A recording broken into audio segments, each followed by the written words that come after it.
Good evening and welcome to Pakistan Today News from our London studio. I'm Chris Taylor. We begin with major developments in Pakistan's foreign and economic relations. Prime Minister Shehbaz Sharif says Pakistan and Kazakhstan have agreed to expand their bilateral trade volume to $1 billion over the next year. The announcement came during the official visit of Kazakh President Kassym-Jomart Tokayev to Islamabad. Speaking at a joint press conference, the two leaders highlighted the growing strength of diplomatic and economic ties between the two countries. A total of 27 agreements and memoranda of understanding were signed, covering sectors such as petroleum, mining, trade, and maritime cooperation. The Prime Minister stressed the importance of improving market access, regional connectivity, and effective implementation of these agreements to support long-term economic growth. For more on this, we go live to Islamabad. Our correspondent Sarah William is standing by. Chris, the visit by President Tokayev is being seen here as a significant step in Pakistan's outreach to Central Asia. Officials say the agreements signed today are aimed at turning political goodwill into concrete economic outcomes, particularly in energy and natural resources. Prime Minister Shehbaz Sharif emphasized that both sides will now focus on fast-tracking implementation rather than symbolic commitments. Diplomatic sources also note that Kazakhstan views Pakistan as a gateway to South Asian and Middle Eastern markets. The visit concludes with expectations of follow-up delegations in the coming months. Thank you, Sarah William, reporting from Islamabad. Turning now to Pakistan's engagement on the global stage, Islamabad is taking part in the U.S.-hosted Critical Minerals Ministerial in Washington.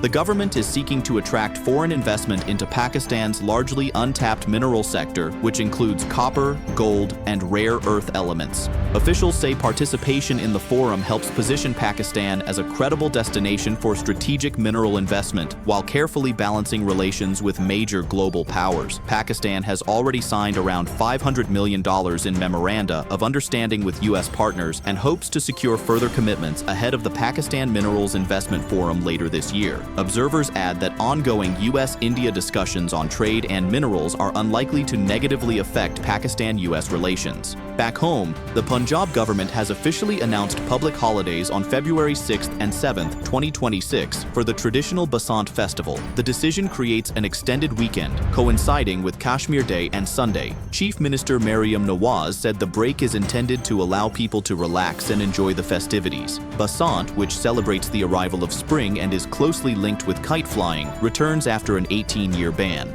Authorities say strict safety regulations will be enforced, allowing only thread-based kite strings while maintaining a ban on dangerous metallic wires. In international news, Saif al-Islam Gaddafi, the most prominent son of Libya's former leader Muammar Gaddafi, has been shot dead at his home.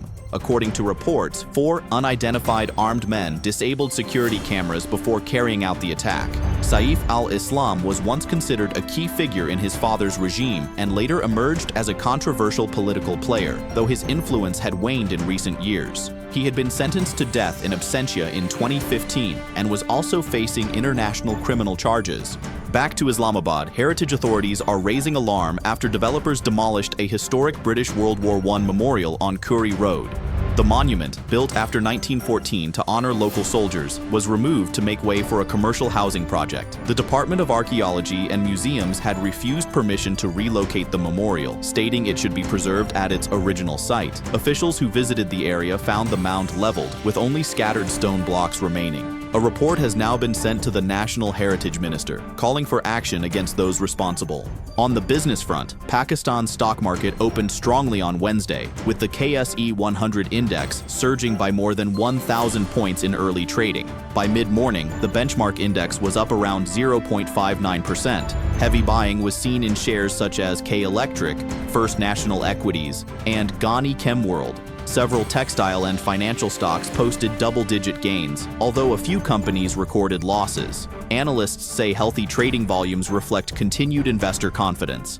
And finally, in sports, Pakistan's spin-heavy cricket team appears in strong form ahead of the T20 World Cup, but political tensions may prove costly. The government has barred the team from playing against India in Colombo on February 15th, a decision that could result in a forfeit. That puts Pakistan under pressure to win their remaining group matches against the Netherlands, the United States, and Namibia. Captain Salman Agha said the boycott was not the team's decision and urged players to stay focused.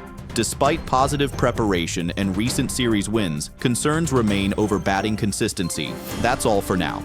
You're watching Pakistan Today News. I'm Chris Taylor.